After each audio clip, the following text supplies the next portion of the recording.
Welcome back to the Event Modeling and Event Sourcing Podcast. And Happy New Year. This is the first podcast of 2025. As Finally. always, it's Adam and Martin with you here. Martin joining us from Germany. I'm here in Vancouver, Canada. So connecting Hello, the everybody. world. Welcome back, Martin. Yeah, was very looking forward to this. I missed the podcast. Yes, so did I. And I think a lot of people did too. I think we got a lot of queries online, and we can see that people are enjoying some of the chatter discussions and answers to the questions from Discord and other places. So without further ado, let's get started on 2025. Oh, yeah. Martin, what do we have as our first topic?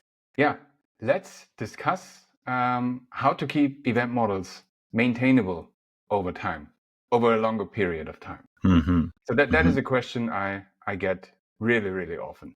Because at least when teams start to work with event modeling, they are very afraid of it at the beginning because they start moving things around and they're really afraid, okay, what if I do something wrong? What if I connect the wrong elements? How do you keep all these things maintainable over time and in sync over time? That's a question I get all the time. And I always struggle to answer this because there are so many things that you could answer to this. So I'm really looking forward to hear your opinion on this topic. So I'm learning something today, hopefully. Well, I'm not sure if you'll learn much from me. You're practicing it quite well. So, but my perspective, at least, is that we have a few things that have changed event modeling a number of times. Obviously, the first one of those is COVID and everything being online. Event modeling did start by being quite a whiteboard, be there present, physically present with people as the best collaboration, which is still true. But of course, being 100% remote, we moved to tools like Miro and Lucidchart, Excalidraw, Draw.io, or diagrams.net, whatever you want to call them. All of these tools started to become mainstream for collaboration practices, whether you're doing event modeling or not. So that's the first change that happened. The second change happened in the last couple of years with AI, and I think event modeling is used. Certainly, I use it to generate code. So definitely, what's on the event model is used to more directly implement the solution. So as you say, the maintenance of an event model becomes a little bit more crucial because it's used as a source of truth. Now, for us, it hasn't been as big a problem because we use it as a source of truth for everything, or as much as we can with clients. For ourselves, we use it for everything. So in terms of keeping track of progress in the project, in terms of seeing requirements change or change management, any of these things, we simply look at the event model. We don't have a Jira sitting on the side doing that. We may have, depending on the size of the project, we may have an external facing issue tracker, which is really what it's built for, is issues. If there's deficiencies and bugs being reported, you do have somewhere where you have a backlog of them and you triage them and prioritize them and fix them. But more and more in terms of the projects that we do, we're using the event model to have a communication layer where you're adding stickies onto the event model saying this slice has this problem, right? Or this workflow is not good.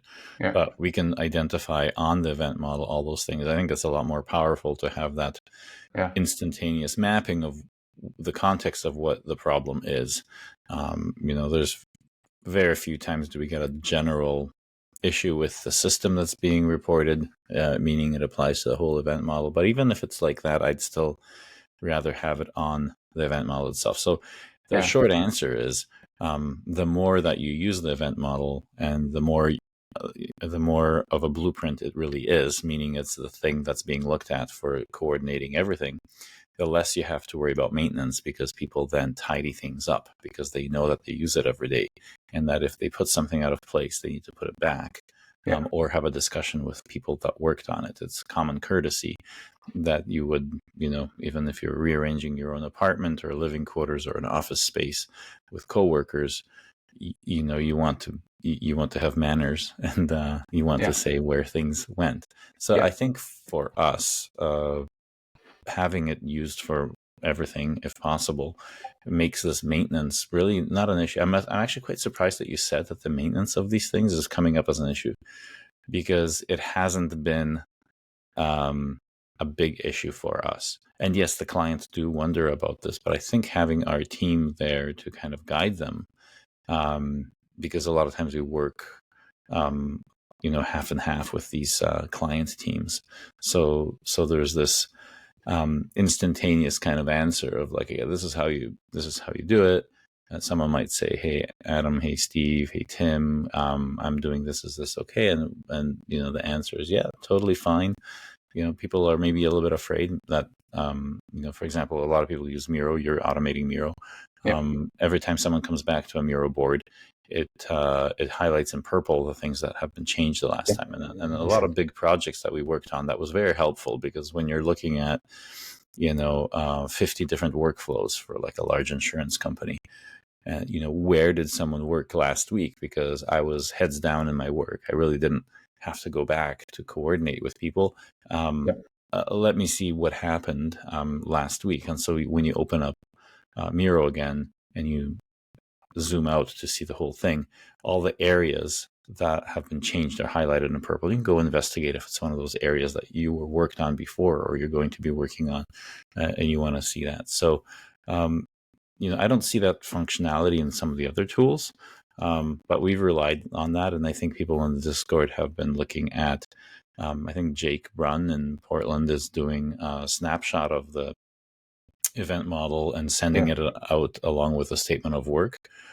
We do something similar. Our statements of work, more like invoices, actually just have the slices that were finished Yeah. itemized at the bottom, so people realize that we're getting billed for these pieces of these workflows. That's what we're paying for, because we worked on a fixed cost. It's nice to have those items itemized at the bottom of a receipt. So it's maybe I'm taking for granted how much practice we have with event modeling, that this doesn't pop up as a major issue for us.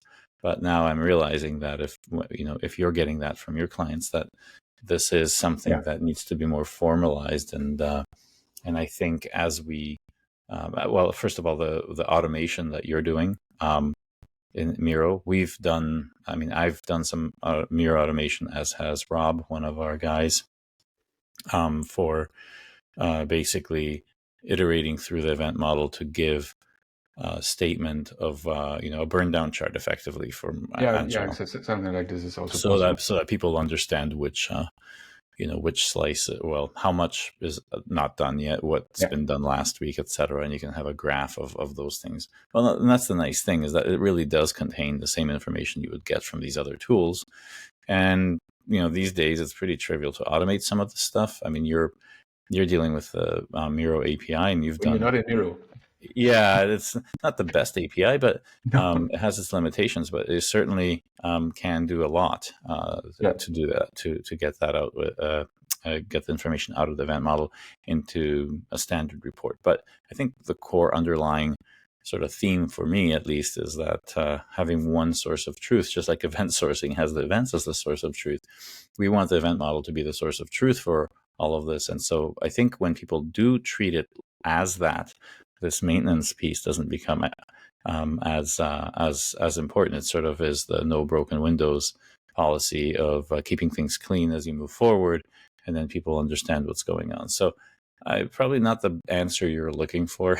Oh no. That's that's fine. I think But yeah. so. The question always comes up in the beginning when the teams don't have any experience. They start to model out the flow. So the first few sessions, all is fine. It gets a little bit more complicated when we really map out the flows in detail. When they get more and more details into the model, then the people get a little bit afraid. Okay, what if I change something, and what if I lose track of what I did yesterday? And they really need to get used to it. And my clients, there is typically not this approach that there is only the event model. So Yeah, well, that's true for us, and it is always a change. Yeah, I'm yeah, not saying that we force all our clients to only use that, because when you yeah, go into larger organization, it's they have with their own tooling that workflows they based paid on for. Jira and stuff. So Yeah, it's not easy to migrate away, and yeah, they typically they don't want this. So you have these two sources of truth, and then you need to keep them somehow aligned. But what I typically do is my recommendation is always just create tickets for a slice. So you have a slice in the event model, exactly. create a ticket in Jira, link them, and then this is typically not so much of a Yeah, problem. if we use Jira as an example, you can also structure them, because you can have an epic that is a workflow, one of the blue arrows at the top. Exactly. You Yeah, know, exactly. yeah, and so if you want to organize it as you would in Jira, I'm not promoting Jira. I think it's people have had issues with people promoting these trackers as a way to work, but some places that's just the way it is, and I think it applies for not just Jira, but your other favorite tools out there, like Miro, or I don't know what they're using, Mondays, or some other things like this, that you can find a logical mapping between whatever tools already in your place that you can put in. Like you said, a unit of work is really what these things are tracking, and on an event model, a unit of work is a slice. Yeah, So really just finding a place for each slice there, that's good. In terms of you know I like to dig deeper into like what people are actually afraid of. They're afraid that they'll delete something or remove something. exactly. Your Miro Move has a something. history, right? There's a revision history, right? And Yeah, it but depends also. so Sorry, go ahead. there was this concrete example. There, I came back the other day to a team. I opened the Miro board, and everything was pink. Everything. So they changed everything. Everything in the whole model. Everything changed. And Yeah, then they were really confused, because if you come back and you're not experienced using event modeling, and you look at this model and everything is pink, means everything has changed, where do you even get started? So how do yeah, you keep track of, okay, what happened? What did you do in the last 24 hours? Because everything changed. And this brings in a lot of confusion in the beginning. But yeah. I mean, this is not how it actually works. When the event model is sketched out, it doesn't change. Not everything changes. There are only these few slices that change typically. So slices are almost Exactly. always immutable, and this makes it easy to maintain typically. So Yeah, this, it is. yeah, I think what you're seeing is like adoption pains of anything. I mean, yeah, if you go back 20 years ago, when you're trying to introduce, Agile to an organization that either has no process or has some old process, you had exactly the same problems. yeah, You had people questioning, well, where does my issue go? How do I know my plan is going to be my vision is going to be accomplished if we're only allowed to look at the next sprint of work. yeah, Those are questions that we had back then, and we had answers for them because the processes we had with Scrum, with whatever that was getting introduced, those had a mapping for those concerns. And same thing with event modeling, we have a place for those. Changes. But I think you kind of gave a hint here, is that this is the very early stages, and like, yeah, you kind of expect everything to be in flux at the very beginning because people are yeah, getting used to it, etc. And I think we find the same thing. The important thing is to provide the guidance though along the way, so that you don't fall into the trappings of some of the anti patterns of information management, like information systems and automating them. So one of the things that I often see when people are left just to kind of do the event model the way they think they want to do it is they'll put some of the old ways of working into the event model. So reusing state views is an anti-pattern. They're going to have this dry attitude towards information system design, which is really a way to increase coupling, and it's going to cause problems. So yeah, and someone might say, well, I did all this work and now you're undoing it. So it pays to kind of have experienced people in event modeling, and especially event sourcing, if you're doing event sourcing, to make sure you're not um, succumbing to introducing the best practices that work against an event sourced system, to be represented absolutely.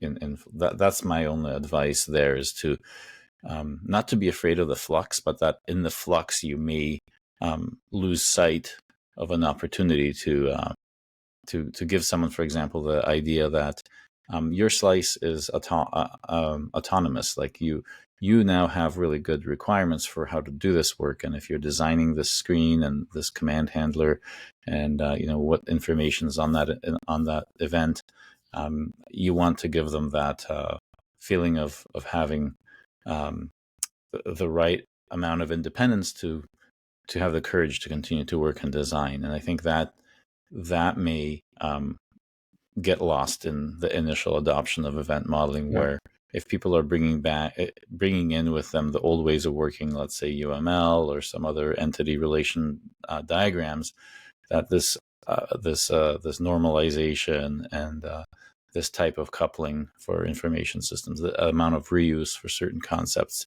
doesn't. It can exist in an event model, but it's not the best. That's not why you're doing it. You're doing event modeling for getting that flat cost curve and that transparency and all those things. So I think there's an opportunity in what you're saying, is that if people are afraid of all the changes, I think there's a better goal underneath that, is making sure that in the initial real flux, you're taking the time to responsibly address some of the anti-patterns, if you want to call them that. To me, it's really about the excessive coupling that'll ruin the benefit of a slice. And I don't want people to get stuck in that unnecessarily for an extra couple of weeks. And if I can help that, then that's what I do.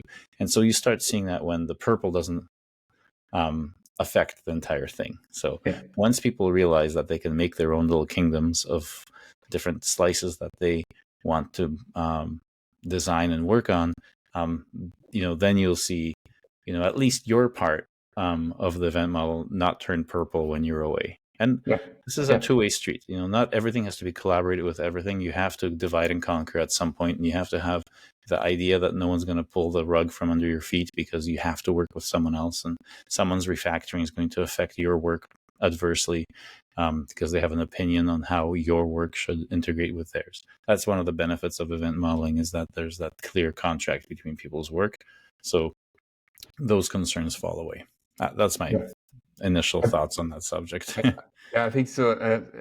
For me, one of the biggest benefits is slice done means slice is done, and you only touch it if really the requirements of exactly this slice changes. So it will never happen that.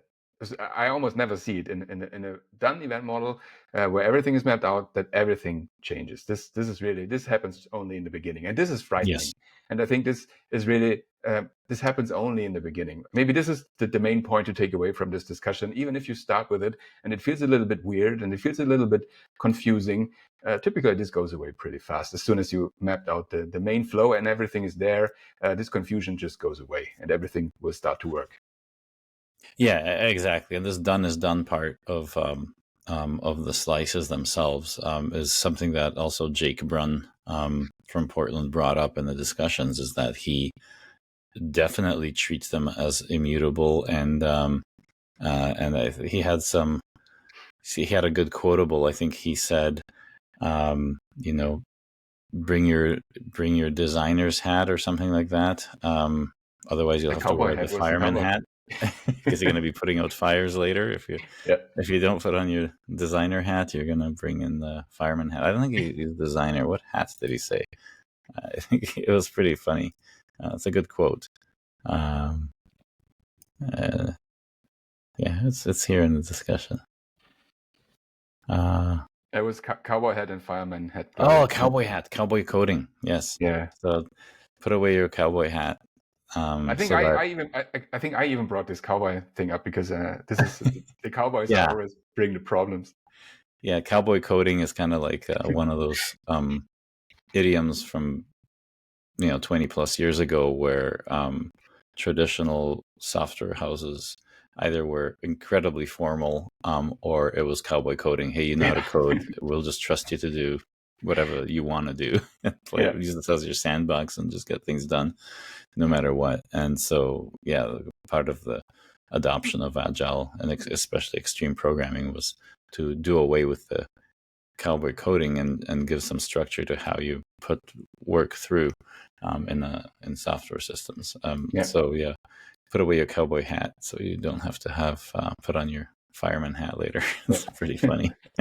There's a lot of truth in that. Yeah, definitely. Exactly. So our way of putting away cowboy hats is making sure that we have an event model that everyone understands and everyone's Definitely. okay with going forward and doing this, and then having a goal of seeing those screens that we see in the event model actually play out in real life. I think it's really satisfying to Yeah. do that. So I sold my cowboy hat about 4 years ago, and I'm pretty sure I never need it again. Yeah, we have small cowboy hats. Like, you can do Oh, some yeah. stuff within a state view or within a Yeah, right. command That's handler, fine. right? You have your own little area where you can play, and that's good. I think that's a responsible level of having some innovative ways of working if you want.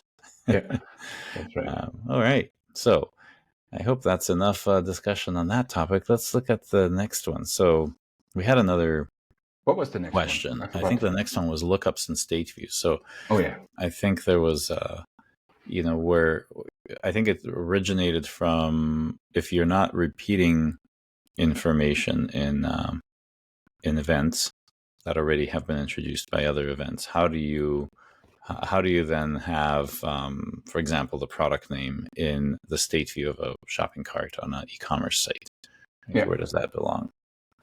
So, I mean, I had answered this on one of my live streams last week or the week before, um, because I just someone asked, and it's something that we brought up in the podcast, and then someone asked, say, well, how does that look exactly? How does that how do you show that on the event model?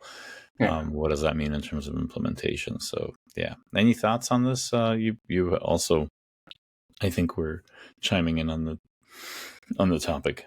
Yeah, I mean, I think we're doing it very similar. You always have these lookup tables that are filled from the events. That is also a question that often comes up. Where do the information in the lookups come from? So typically they come from the events, but often you also have these lookup tables that are not filled from the events. So typically something like a product description is often coming from a CRM, for example. So I also use these lookup tables filled statically without events. That is also possible. Yeah, we've when you have an external system for a lookup, we still have automation, and a lot of times we still, if it's important, especially if it's important, and financial systems is one where we would have an observed value as an event in our system, and it's part of the automation pattern, template, I would say, these days of how we show this information, lookup information coming into our system, because with that, especially if it's something important like a financial system, you do want to have the accountability of what was observed and what the SLA is. So even if the SLA is tight, like a second or less for certain things, you want to make sure that during that second, you have an internal event that shows that for read models or lookups. State views, the green boxes inside your system, and that these are sourced based on this SLA, and here's what you have. And a lot of times, you still want to represent those as events, because that automation steps of at least the two slices has that opportunity to clean up that data. Most of the times, let's say it's weather data. You may not be interested in the wind speed for most purposes. If you're automating some, greenhouse, unless the winds are over, hurricane winds, that's not part of your system. That's an outlier. It's not in your scope anyway. But you're going to want to make sure you know what the ambient temperature is predicted for that day, and whether it's sunny or not. That's going to make a difference in your greenhouse. So the showing this external information, I still like to have it event sourced internally because of the SLAs. Because you're not, how often do you do that? Is it on demand? Well, if it's on demand, how often does your process run? Are you now pinging that API every millisecond? And you want to be nice to your integrators. You don't want to push their SLAs, and a lot of times it's looked at as though you don't have responsible caching for the information we're providing. So it's kind of, you have similar discussions when you're discussing caching for the results, right? So it's and anyone that's talking about optimization, they want to reduce the round trips to make the system faster and all of that. So you kind of get into those discussions. Absolutely. But the lookups in state view really, in terms of, if you look at an event model, you do have a separate, either a separate green box. I usually have a small separate green box. So lookups, product name lookup for cart is what I would have. Do And you that, do, do, and do you do you connect them then directly to the main read model, or do you connect them to the screen? How do you do that? that's really a thing that is implementation specific. So I Yeah. All right. don't. I would assume that it is, when I have a separate green box that's on the side. It's kind of like an inside look into your read Yeah. model, which is All right. already over specifying something. My go to is having a flattened, denormalized single green box for a screen, for a piece of information, for one component if you're doing composable Mhm. UIs. So I don't need to have two boxes pointing at one UI component. I Um, see. Yeah. if I have, if in the implementation there is a little lookup table, we do that so often now that we assume that's what's happening. That we have a small graph actually as that green box with the necessary lookups there. So if someone changes the product name, in the implementation, it may be that it's just another green box that we have there, but we certainly don't charge the client for an extra green Yeah. Yeah. box. No. That's It's yeah. and it's really a utility Yeah. to get that slice done. So it's still by the slice, and because that green box is only used with that other green box, so the product name lookup for cart is only used with the cart read model. They in fact are the same state view, same read model, and so we don't separate them Yeah. a lot of times on the event model. Now, if the only time that we do show this on the event model, if I recall correctly, is when we have a highly technical team responsible for the event model, and they want to just understand. I mean, it's part of the teaching of event modeling is that, okay, this is where this would go, and event sourcing. This Yeah. is where the information is stored, so that it's a little bit clearer. But certainly the clients that are not looking at it from a technical perspective, they're looking at it from a set of goals being met over the workflow. They're not really interested, how that product name actually ends up in that cart It doesn't really state view. add to the information. It's Yeah, it's really yeah, more implementation. Yeah. So oftentimes I don't even I do it exactly like you. Oftentimes I don't even show them. Sometimes I show them if they add value to the information flow, but most of the time I don't even show them. I just have this one read model where everything is in there, and for the information flow, it doesn't really matter where this information is coming from. yeah, exactly. People see it once they get into the groove of using an event model and they're implementing these slices. They see that this is another one of those conventions. You start to build your own conventions with these ways of working. Like your team will have their own level of comfort with what they want to show, what they don't want to show. And I think you may have this lookup for a cart, the product names for a cart in certain places, and it's totally valid.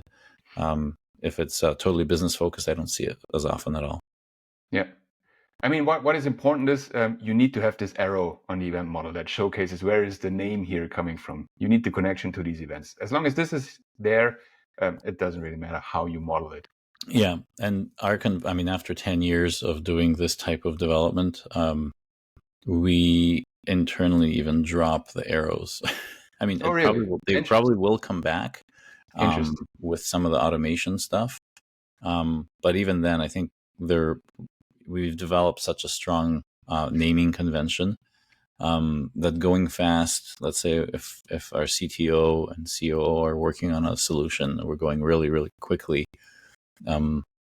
We don't have any arrows. It's scary. Interesting. Yeah, Yeah, that's really interesting. and so we go incredibly fast, and we just know that reading the property names on the commands on the state views and Yeah. the events themselves and what's on the screen.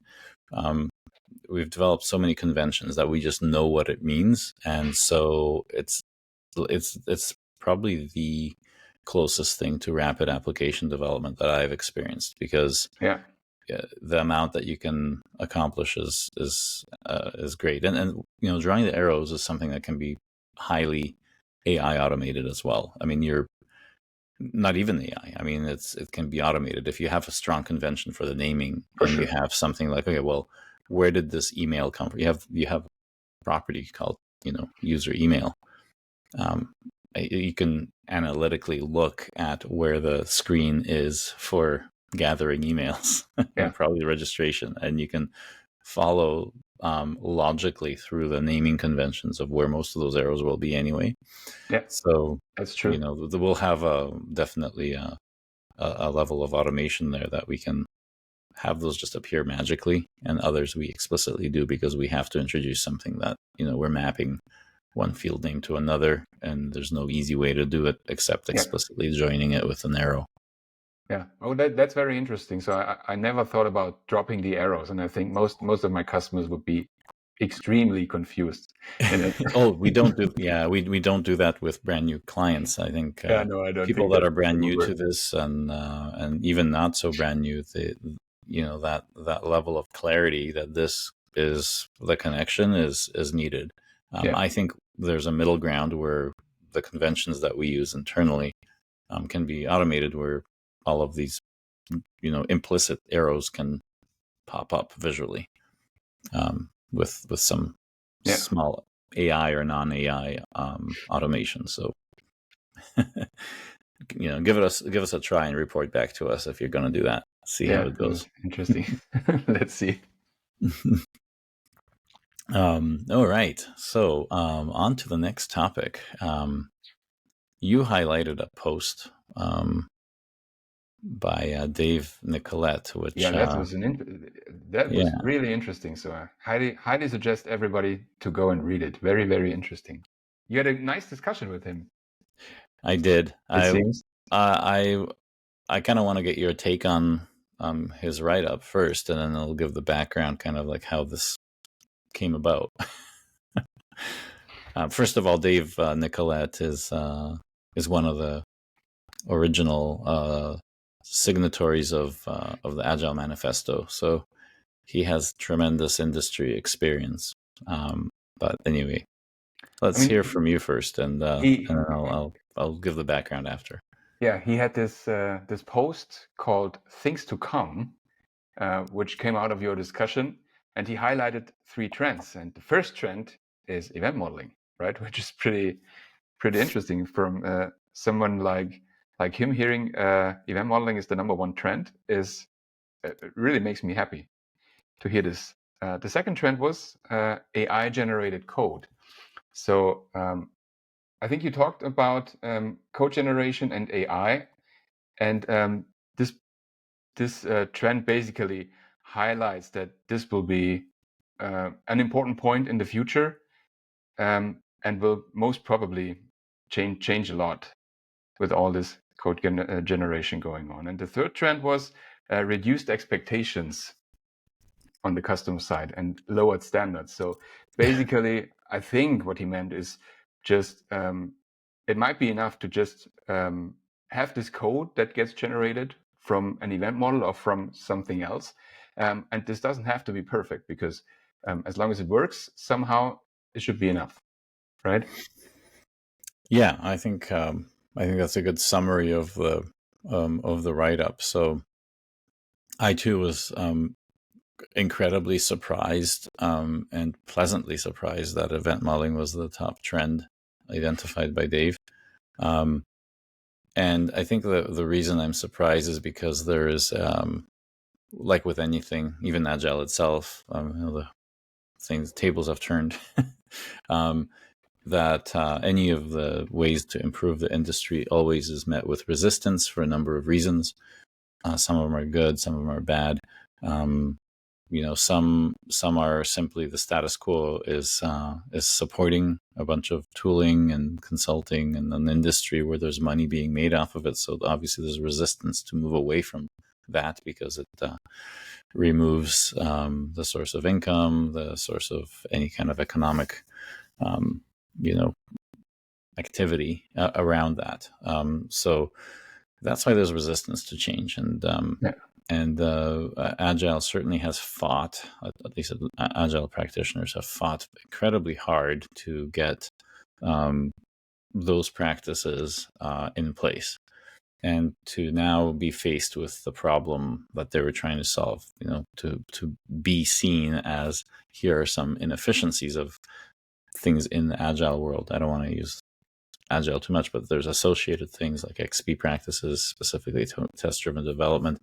And Dave and I discussed test-driven development during this time. But I think we talked for about 2 hours because, as always, I see on LinkedIn and other places people being advocates for some of the established practices. Don't repeat yourself, dry, open close principle, but in certain ways.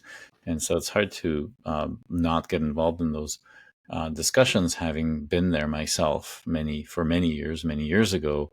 Well, not too many years ago, but having been there from the beginning of, more or less from the beginning of Agile, at least the mainstream adoption of it, and being a proponent. And experiencing where it can go wrong, where it does go wrong, where it simply doesn't work, and being able to express that. You're kind of lumped in with a bunch of just critics for the sake of critics, for being critic, because to them, maybe adopting TDD is something where they're still on the other side. They've never done it, and they're resistant to change. So coming at criticizing TDD from the point of view of having done TDD for many, many years, teaching it, mastering it, and then coming out the other side being a critic.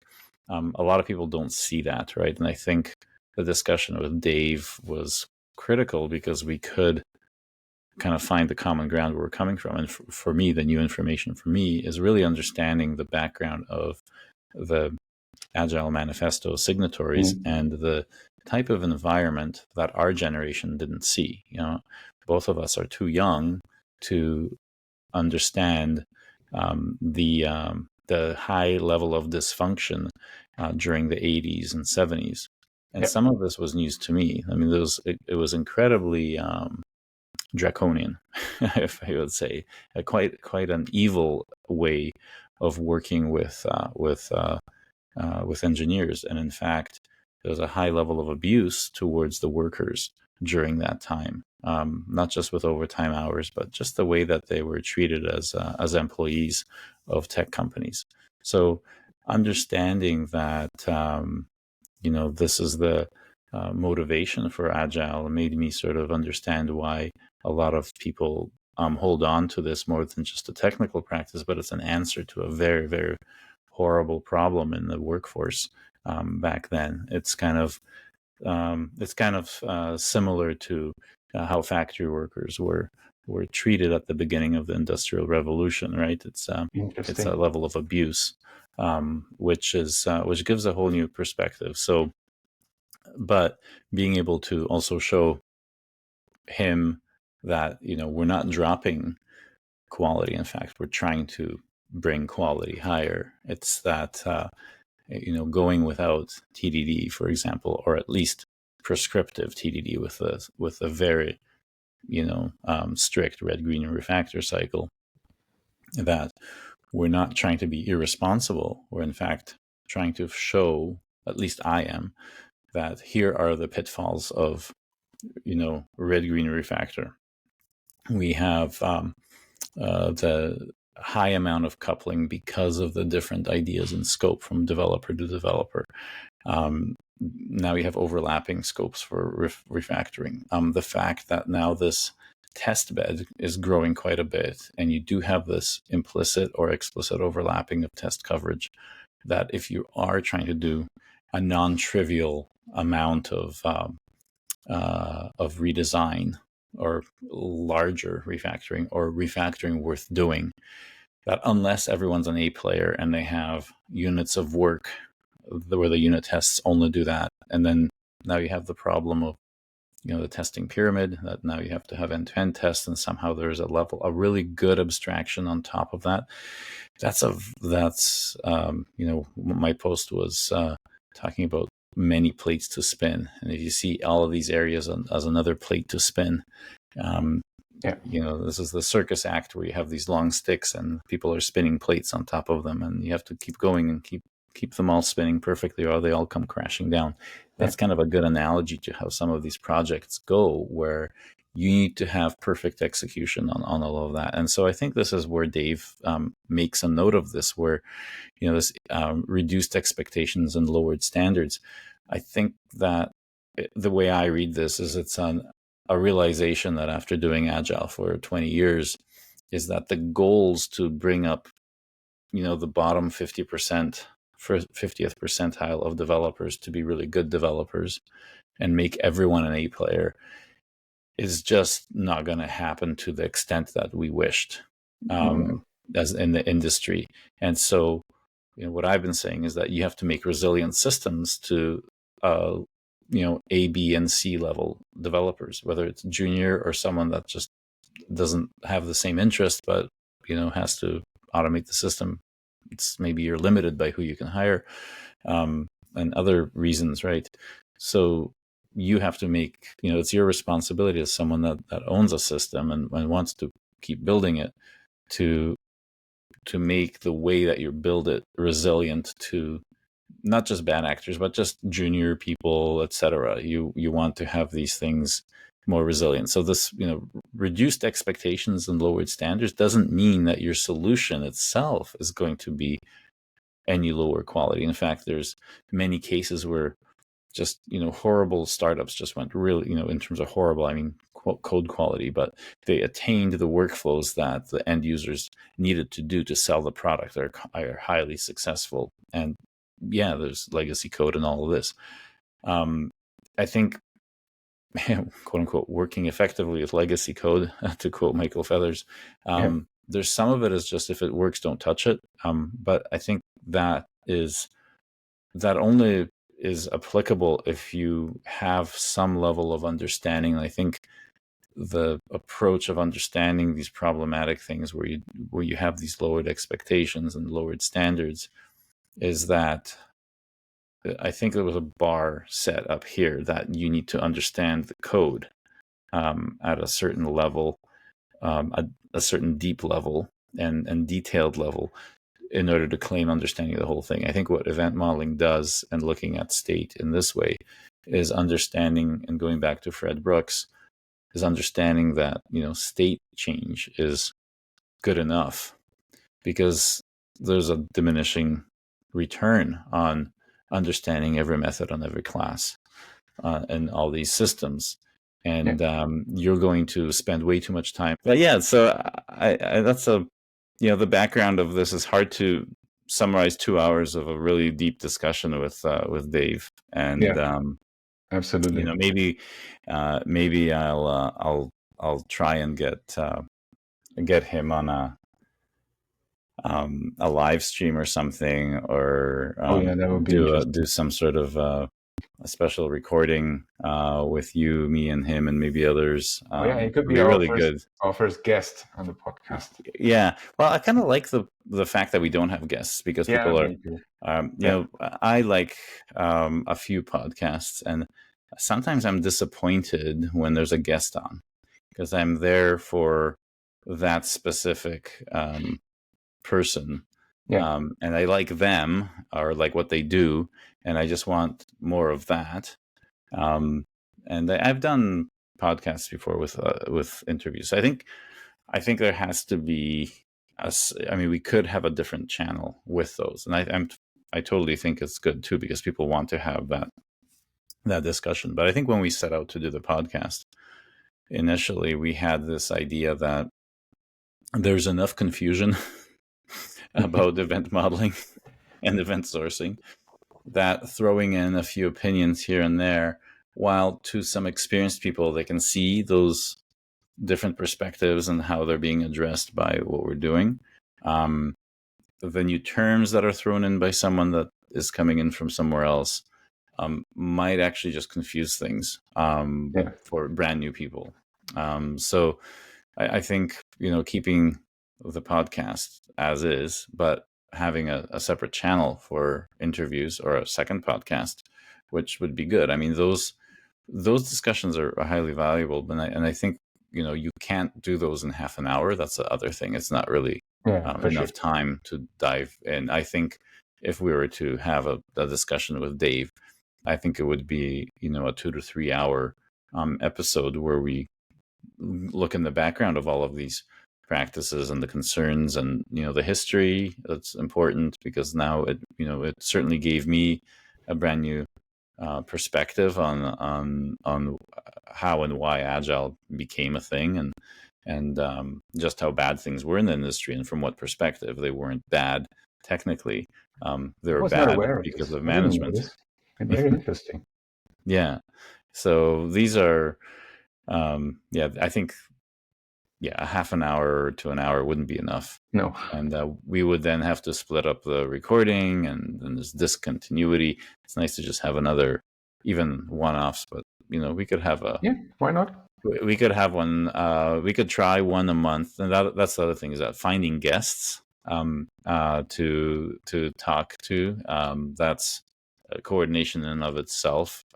So it wouldn't be as often. I think people want to have this, once a week kind The of simple check in, and format. something Yeah. that just pops up on their feeds, and they can listen to it Yeah. weekly. I certainly look for, my favorite podcasts are the ones that I know I'm going to get a couple of times or once a week or something, and so that's